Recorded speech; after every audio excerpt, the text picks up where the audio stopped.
It's Super Bowl 58, Kansas City versus San Francisco. We're going to break down the game, give our winner picks, the against the spread picks, the money line, over, under, a whole bunch of prop bets, including one that is really out there.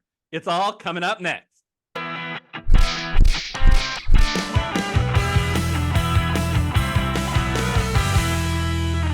Hello, everyone. I'm Eric Lee. And I'm Michael Wiley, and we're the fantasy football consultants. And we've added again Aaron Dean to help us out. It's Super Bowl week. Lots going on here. Welcome, Aaron. Thanks for being with us. Hey, thanks for having me, guys. All right, so we are going to break down all of the key components of the game. Let's get into it. Who is going to win this Super Bowl? Michael, I will let you start it off. Yeah, well, we were just talking a lot about Andy Reid and what he brings to the table. I think that the benefit that the Chiefs had on both the Ravens and Buffalo was experience, and it showed up significantly. Even though I think Buffalo was the better team, and I certainly think that Baltimore was the better team. And even though John Harbaugh has experience, it's a different team that he has this time around. And even though that Baltimore team, I believe, was probably the best team going into the playoffs, that experience made the difference. Well, guess who else has experience? It's the San Francisco 49ers. That team has a lot of guys that have been in the big game. Yes, their quarterback hasn't, and I think that is very relevant for why this San Francisco has maybe had some fits and starts this season, partly also because of some injuries. Little bit nervous about the stinger that we saw McCaffrey get, but not enough to think that San Francisco is going to lose this game. They're clearly the better team, in my opinion. They've had a couple of scares and survived them, and actually were able to play from behind, which is something that I think even Kyle Shanahan admitted was not a possibility. This line should be higher than 2 points, but the only reason it's not is because of how much the Chiefs experience, how much Andy Reid, and how much their defense has really meant to them in these two playoff games. But I think it's over. I think San Francisco is going to win this game. Hard to bet against Mahomes and Reid. Hard to bet against the Taylor Swift factor, because we all know the NFL wants the Chiefs to win. But San Francisco is going to have their day. They're going to win this game, and I think it's going to appear to be close, but I don't think it's going to be as close as everybody thinks. We're going to be getting to some crazy prop bets. The prop bet on this show was how long it would take for someone to mention Taylor Swift, and Michael, you blew that out of the wire. How early that came in. Aaron, do you agree with Michael, or do you have a different take? It was definitely the under, Michael, on that one with Tay Swift. Yeah, I agree as well. However, if you subscribe to the theory in the playoffs, the deeper you go in the playoffs, you always take the better quarterback. And obviously, Patrick Mahomes is, if he wins the Super Bowl, I believe he's sitting right next to Tom Brady as probably the greatest quarterback of all time. He is not winning games with star-studded wide receivers. He's got a bunch of rookies, second-year players who have now just kind of evolved over the season and making plays for him with, the main one was Bryce and then Kelsey, and he just seemed to be kind of the normal Patrick Mahomes, Kelsey duo where they are definitely picking their spots, reading each other's minds, and you can see where the experience has just really completely paid off there. But then on the flip side of that, you have the better team in San Francisco, and this is super tough. So, I mean, if you were to bet this, most Super Bowls that you see, anything under 3, it's crazy, is you pick the winner and they cover 80% of the time, anything under 3. So, and we have here a spread that's under 3. But I'm with Michael. The better team here, I think, finally wins, and that's San Francisco 49ers. Well, I got to say, I agree with you when you say that the Niners are the better team. I said that at the beginning of the year, that they were the team that I thought was going to win the Super Bowl. I think they were the best team in the regular season. But guess what, folks? We are going to disagree. Why? Because I feel like you guys are ignoring the playoffs. Because I think the better team has changed. How did the Chiefs get here? They crushed a good Miami team. They won at Buffalo and at Baltimore, where the Niners were lucky to get 2 home wins against Green Bay and Detroit. And the experience factor with Mahomes and a resurgent Kelsey as well as Andy Reid. I'm picking the Chiefs. Now, let's go on to talk about other things on this. I slightly disagree with Aaron again. I think this could be a super close game. Most people who pick the Chiefs would just go with the money line. I'm going to take the 2 points because I think this could easily be a 1 point or 2 point game. So I'm picking the Chiefs and I'm taking the 2 points. Aaron, you're picking the 49ers. What would you do? Would you use the spread or the money line? Yeah, I picked the 49ers laying the 2. If you look at it again, like I said before, when you have a line under 3 in the Super Bowl, it's hitting well over 80% of the time the winning team will cover. So I take the Niners, and I'd also parlay that with the 47.5 under.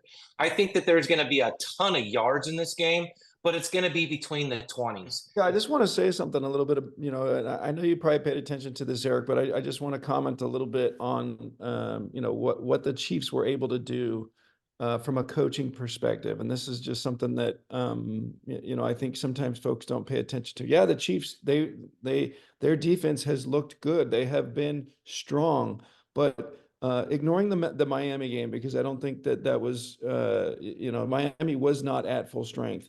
The reason why the Chiefs beat the Bills was because they scored on offense. Their defense did not stop Buffalo that well, right? They tried different things against the Bills, and it kind of worked. They got the 1 punt early on, but otherwise they did not stop the Bills. They did stop Lamar Jackson because they blitzed the heck out of him early on, and then the second half they didn't blitz him at all, and he overthought it and he couldn't perform. They can't do that against the Niners. The Niners are too good. The other thing that the Niners, their defense looked a little bit wobbly against the Lions, but the Niners defense can play zone.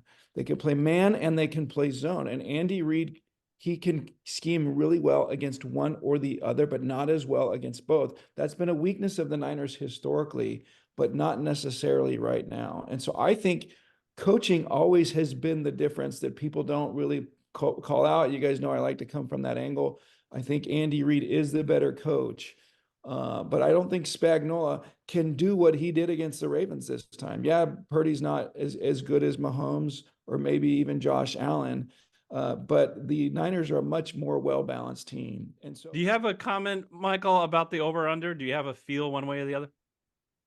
Yeah, I mean, the Chiefs are going to find a way to score a couple of touchdowns. So there's no way that they end up with 10 points or 13 points in this game. I think it's 17, maybe even in 21. And so I think it's going to go to the over. Both defenses have shown flashes of brilliance, but right now it's an offensive game in the NFL, and then this will be an offensive game as well. I think call it 31-21 or 24. Score. Yeah, of everything on the board, the one I'm least comfortable with is betting the over/under. I certainly wouldn't do that. It's almost a flip of the coin for me, but I'll go under with Aaron, just out of respect of these two defenses. And the pace of play that these teams have is very slow, and there can be very long drives that just eat up a lot of clock. All righty, so let's talk a little bit about some prop bets. So what I'd like to do on this one is pick your favorite on the screen, whatever you feel the strongest about, and make your arguments. So how about you, Aaron? Passing yards. Do you feel most confident about Purdy, Mahomes, and is it over or under? I believe Mahomes is, to me, is the number one pick here when you're looking at over the yards. I think that they will pass the ball heavy and often early to try to hopefully open up that run game for Pacheco. So mine would be over on Patrick Mahomes going over 260.5 yards. And I feel most confident with under for Brock Purdy, under 242 yards. Again, it's respect to this Kansas City defense. And again, the slow pace of play by both teams. They held Tua and Josh Allen in the playoffs under 200 yards. I'm going with under for Brock Purdy. Michael? Yeah, I feel I understand where you're going with that, but I'm going to go with my theme of the Niners having kind of pulling away late, which means Mahomes going to have to throw the ball a fair amount, and so I think he's going to beat that 260 by a bit. I don't think it's going to be over 300 or certainly over 350, but yeah, I think he's going to get over 260. All right, let's talk rushing yards, and let's stay with you, Michael. You got lots of options here. Who do you feel most confident with, and will they go over or under their prop bet? Yeah, no, these are all well set lines. I wish Mahomes was a little bit lower because I'm confident he's going to have to scramble a few times, and he'll get over 20 yards. I just don't know if it's going to be 27 or 32 or 22. So I would go probably with Pacheco getting over 65.5 yards, even though I think they'll be playing from behind late. I think he's going to get some of those yards early on. And so these are all really well set lines, in my opinion. I don't feel comfortable about any of them. Well, it's really funny. I'll go next because I'm in agreement. And I did, as someone who thinks Kansas City is going to win, it's hard to imagine that Pacheco, if that is the case, is not a big part of it. This Niner defense, which was very good in the regular season, 5th ranked defense, I fully admit, but they've been exposed in these last 2 playoff games, specifically against the run. Green Bay got 136 yards against them. Detroit got 180 yards against them. And Pacheco's the guy of Kansas City. He gets 80% of the snap count. And just last week, he got 24 rush attempts. He gets 24 rush attempts, folks. He's going to beat the 65.5 yards. So I'm going to go over, like Michael is, for Pacheco. Aaron? So here's something a little out of the box, and I'm going to go over, not on just one player, but all 4. And this is why. Patrick Mahomes, in every big game that he ever plays in, always hits the over on rushing total. He always looks for the opportunity to make that little extra play with his legs, to give himself and his wide receivers and his tight end more spacing in the middle of the field, because you've got to be honest as a linebacking core and not completely vacate the space there, because Patrick Mahomes will eat you alive with his legs. Brock Purdy, we showed last week, he did the same thing to the Detroit Lions. I really thought that was an added bonus to his game last week. I think he does the same thing against this really good dynamic pass rush of the Chiefs. Obviously, the big injury this last weekend with their defensive end going down, the Chiefs, but I still think that Chris Jones is a monster inside, and it's going to cause Purdy to definitely scramble a little bit more. And then, like you said before, Pacheco, he's going to run the ball. This 49er defense, while they've been stout for most of the year, they do not have Cleveland Farrell, and Farrell stops the run. Chase Young, not so much. Christian McCaffrey, I think we'll get to the prop bet later, but I think he has a big game, sneaks into the end zone for the 1 touchdown that the Niners get, and they win this game, and I think it's going to be largely because of Christian McCaffrey, and he might just sneak out with the MVP. Well, we'll get to the MVP in a moment. Aaron had found a way to talk about all these guys. I would like to endorse your Brock Purdy. I just think that if you're looking at their average rushing yards during the season, you're not looking at it right, because Purdy, only ran for like 8 yards a game. But come playoff game, and certainly the Super Bowl, where there is no tomorrow, you don't have to worry about someone not being available next week or the week after. This guy's been taking off. 12.5 is so small. He's come off rushing 5 and 6 times for 48 and 14 yards. I really like the Purdy. Michael, since Aaron broke the rules and talked about multiple, is there any of these others that you like to talk about? Yeah, no, I like how he approached. I feel like all these lines were set pretty thoughtfully. Maybe the one that's kind of most blowoutable is the Brock Purdy one. I think that's the one that could be most exceeded. Hey, all right, we'll go to receiving yards. So let's see, Aaron, tell us to start one or two that you like here. Yeah, my most favorite one here is going to be Debo Samuel. I think Debo gets I think he's going to get a few carries in the run game. But we're going to see more of the Debo factor in this game for the 49ers. I think that they need to have Debo be effective in this game. For me, 57.5. While I think that's a very fair number, I think he hits, and he'll go over 80 yards in the passing game, maybe over 20, 25 yards in the rushing game there. So he'll have a factor in the game on both, in the run game and in the pass game. If you had to make me choose one other, it would be Travis Kelce. It's a big game. He and Patrick Mahomes the last few weeks have really hit their stride. Maybe Taylor Swift is not that distraction anymore. He's used to playing with her in the audience now. And in fact, if the Chiefs are going to stay in this game, it's definitely because, Travis Kelce, it helps him stay in the game. All right, Michael, what are your thoughts? So just to make sure clear, Aaron, you said over on both Samuel and Kelce. Yes. Okay. Michael?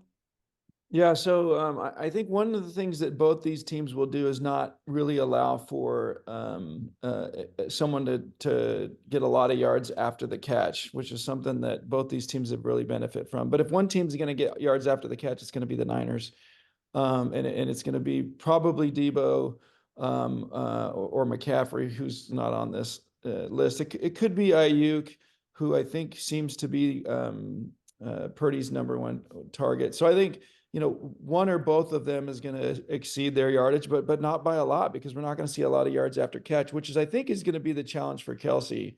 He's just not getting a lot of yards after catch right now. So he could get 8-9 catches and still hit 69 yards. So I actually think it's going to be Rashee Rice who's going to exceed this most likely. And again, it's going to come from the fact they're going to get him a lot of targets, and he might benefit a little bit from some, I'm going to continue with this theme of the Chiefs having to try and come from behind in that second half.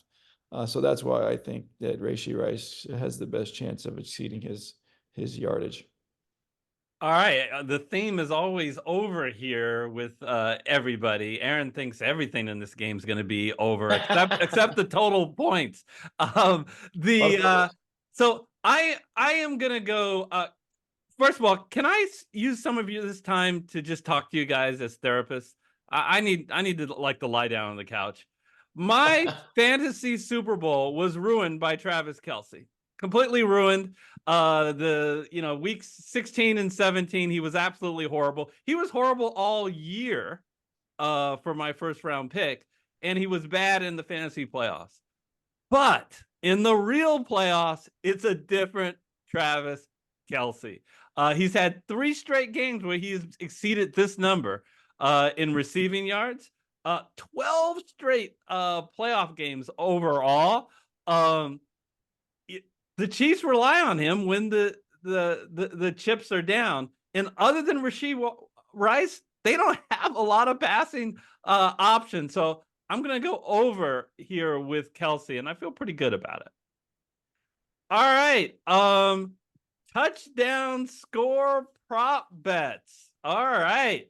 Who do we think we like given the odds to score a touchdown at any point in the game? Michael? I'm going to go with Christian McCaffrey. He's the one that's most likely to score a touchdown for the Niners. We've seen it all year long. I think the Niners are going to not have to be worried about playing from behind. And even if they were, McCaffrey would still have a chance at scoring it. So I understand why the line is here. I understand that you're trying to take into account for the odds, and I still would bet McCaffrey. You're willing to bet $210 to win just $100. No, I'm not. I wouldn't bet this. I would not bet this. All Wouldn't bet right. any of them.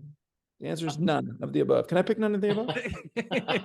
Yeah, but it's gonna cost you money, right? It's Vegas. Aaron? Yeah, I'm with Michael. Christian McCaffrey for sure is the safest bet on this board. But if you want a little bit of extra value there, Travis Kelce is definitely going to get himself open at some point in between the 20s. Again, my theme in this whole game is the ball is going to be moved really well in between the 20s. It's just going to get really stingy from the 20-yard line on in that red zone. So. But if there's a chance with the receiving core that Kansas City has, to me, Kelce makes the biggest play here for them. It's going to be tough because obviously the 49ers have a crazy talented linebacking core. Fred Warner runs with any tight end in the game, and it's incredible to watch him last week man up against Laporta. And I know that Laporta wasn't completely 100% healthy, but it just shows to his immense talent what he can do. However, the Niners are a little banged up in the secondary, and they are without. They missed their strong safety here. So with the rookie Brown being the safety, taking that spot, I think Kelce can wiggle free and maybe score one for Kansas City as well. At a plus 110, it's not bad value. Yeah, I mean, I'm not going to spend much time because Aaron said everything I was going to say. Look, of course, Christian McCaffrey is the most likely to do it, but I hate the 210 for 100. You're in a game which I am opting for lower scoring, given the pace of play. So it was Kelce for me. So plus 110. I like it. All right. Super Bowl MVP odds. Now it's going to get a lot of fun. So why don't we do this? Let's put if you had $100, who would you put your money on? And then if you want to get a little crazy, who's your crazy pick? So first, only what you would do if you had $100. I will start off here. We've talked about it on previous shows. The odds of a quarterback winning are so high. And on top of that, I think that Mahomes, just because of his experience and his past, is even more likely to win it than Brock Purdy. Even if you tell me San Francisco wins, how likely is Brock Purdy going to win? If Kansas City wins, how likely is Mahomes? Why? Because on Kansas City, there's no Christian McCaffrey. If San Francisco wins, Christian McCaffrey can steal it from Brock Purdy if he has a good game. And I already said I think Kansas City's going to win. It's obviously likely to go with the winning team. So I'm going to go with Pat Mahomes. I know I only get plus 125, but it's not like your guy's Christian McCaffrey scores a touchdown pick. So I get plus 125. I'm going Mahomes. Go on. Who's your wild pick? Oh, we'll save my wild pick to the next time we go around.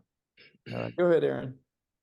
Yeah, Eric, I think you're really safe there. If the Chiefs win, it's going to be because of Patrick Mahomes, and he will win the MVP. However, in my theme, I'm going with the Niners winning this game.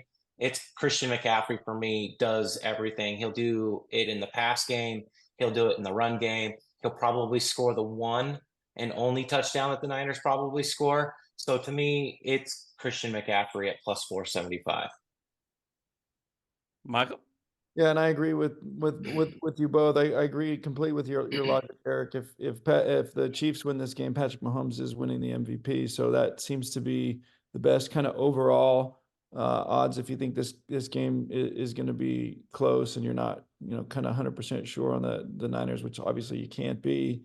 But if the Niners win this game, I think it's a little bit of a 50-50 who wins the MVP and with where the odds are at. Why wouldn't you go with McCaffrey? because of that. And so, I think Purdy could, sneak right into that, but I just like the odds a little bit more on McCaffrey, who I feel like is almost as likely to win it if the Niners win this game.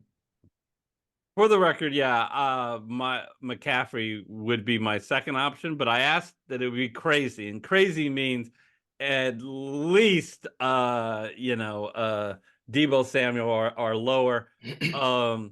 And it's going to be Debo Samuel for me. The 20-1, this is a guy that the Niners can potentially use a lot around the end zone. And I think scoring multiple TDs, especially the ability to score it on the ground, because he can get a couple of key rushes, will take away from the ability for Brock Purdy to win it. So, I mean, if Debo Samuel runs one in and catches a pass, and that's Brock Purdy's only touchdown, Samuel's going to win it. So that's my crazy pick. Michael? Yeah, I don't think it's that crazy. I actually think he's the reason he deserves the MVP for the win over the Lions. If you watched that game, and it's not because of what he did from a statistical perspective, it's because of what he meant to the team. He's kind of the heart and soul to some extent and the energy of that team. Did you see him kind of like, hey guys, let's get this going? A lot of the energy they had in that second half, I felt like he was a big part of it. So I feel like he, in some ways, is a bit in the heart and soul of that Niners team. So I really like that as an outside pick. Yeah, Michael, Eric, I both agree. It's a boring podcast apparently because we're all on the same wavelength there. I'm a big Debo fan as well, and part of the 49ers struggle in the first playoff game against Green Bay was the fact that Debo lasted a couple plays and then was out for the rest of the game. It changed everything about how they schemed up, how they were going to beat Green Bay and really control that clock and use him in the backfield, either coming out and catching balls or running the ball or just straight running routes and getting yards after the catch. He is, Michael, the heart and soul of this team, and an unquestioned leader there. If he scores twice and they win this game, he will be the MVP. Yeah, actually, just one thing to add. I mean, this doesn't get talked about because it's kind of taboo, but if there's one person, I mean, obviously Patrick Mahomes also, if you knocked out Debo, I think the Niners can't win this game. And the same obviously would, I think, go for Patrick Mahomes. Obviously, maybe either quarterback, but like of all the people on this list, I think he's the most impactful for his team other than the quarterback position. So, folks, will Travis Kelce propose to Taylor Swift? I'm not sure. Is this forever or on Super Bowl? I guess this is just on Super Bowl day. Let's try to break this down just for a minute. I actually said that I thought Travis Kelce was going to go over on the yardage. I liked his Travis Kelce's touchdown equity. Travis has a big game. Could something happen? I get 10 to 1 for saying yes. I'm obviously not betting. You guys wanted to get out of the other one. I'm out of this. I'm not putting my money on this. That's another one. But what the hey? No, I'm not doing it. I'm gonna risk go negative of 3,000. Wow, negative 3,000? Oh, it's not gonna happen. So I'm gonna say no. Oh, yeah, I think we're more likely that Taylor Swift breaks up with Travis Kelce than actually Kelce proposes. I've always kind of felt that this has been a big publicity stunt. I mean, if you look at Travis Kelce's MO, this is not the kind of girls he likes to date. I mean, he likes to date really, athletic African-American women who are sprinters. I mean, you look at all of his past history, it's like that is his MO. This one, it caught everybody by surprise. So I'm not fully convinced that this is actually a real thing. And how much is the NFL maybe possibly paying Taylor Swift? So I think this is a hard pass for me. So just to make sure you're clear, because you're agreeing with me, but you're gonna put a chance to win $100, you're going to put $3,000 down. There's no way. I mean, I would never bet this in a million years, but if I had to say one or the other, to be honest with you, if this is a publicity stunt, maybe he does propose to her. I mean, I really think this is all fake anyway. So, so yeah, I will put the $100 on yes, just because the NFL, I think, is the one that's orchestrated this whole thing and has paid for it all from the get-go.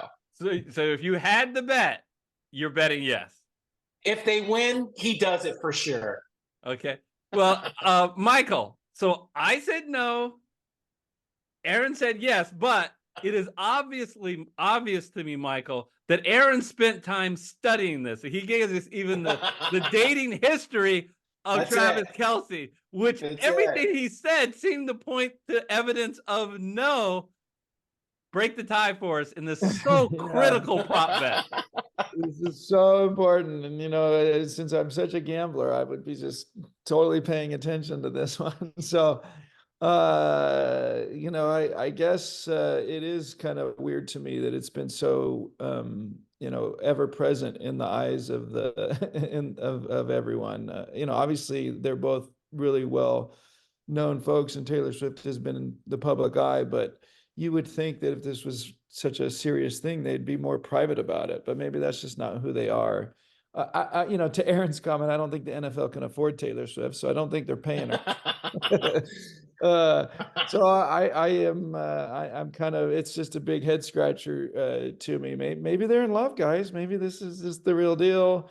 Zero but chance. they're really in love. They're not going to propose on, they're not going to do it in front of the NFL. And so I guess what I'm going to say is, if I only have to bet $100, then I would bet, No. If I have to bet 3,000 or 100, then I'll bet 100 on yes and be okay.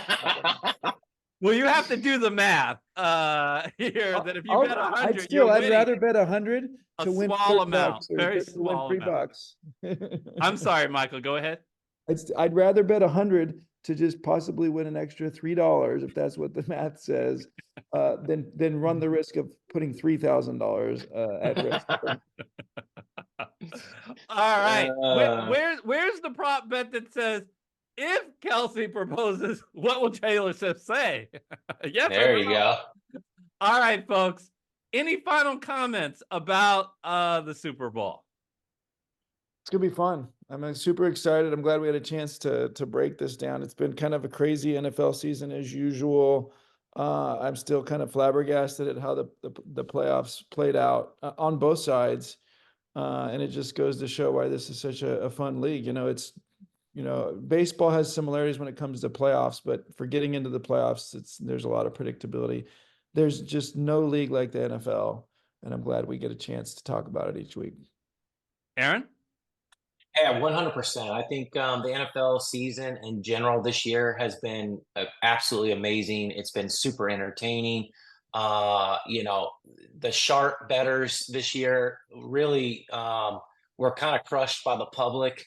A lot of favorites hit this year in the NFL, and I'm hoping that one more favorite hits. About 6 weeks ago, I put a few $100 down on the 49ers to win at plus 475 when we were last in Vegas, and I'm really hoping that the Niners can pull this game out. So I think that they will. I think it'll be super fun. I think it's going to be the most watched Super Bowl in the history of Super Bowls as well. I think you're going to. Yeah, thanks to Taylor Swift. I really kind of think. I mean, it's interesting, right? The last couple games that were played this last Sunday, there were over 50 million people watching those games. It's just, this is the number one show on television, and I see that number going over 75 million. Wow.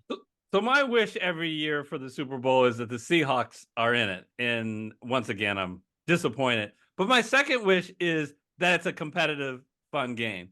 And I think we'll get it again this year, a really competitive, fun game. So this brings to a close this year's FFC coverage of the NFL. This has been a great year. lot of fun doing it, especially with you, Michael, on a week-to-week basis, and with you, Aaron. You guys take care. Have a great off season. We will be back in August. So if you haven't yet, hit that red subscribe button, and you can check out some of these classic videos we think you'll enjoy. Until next year, take care, everybody. Bye-bye.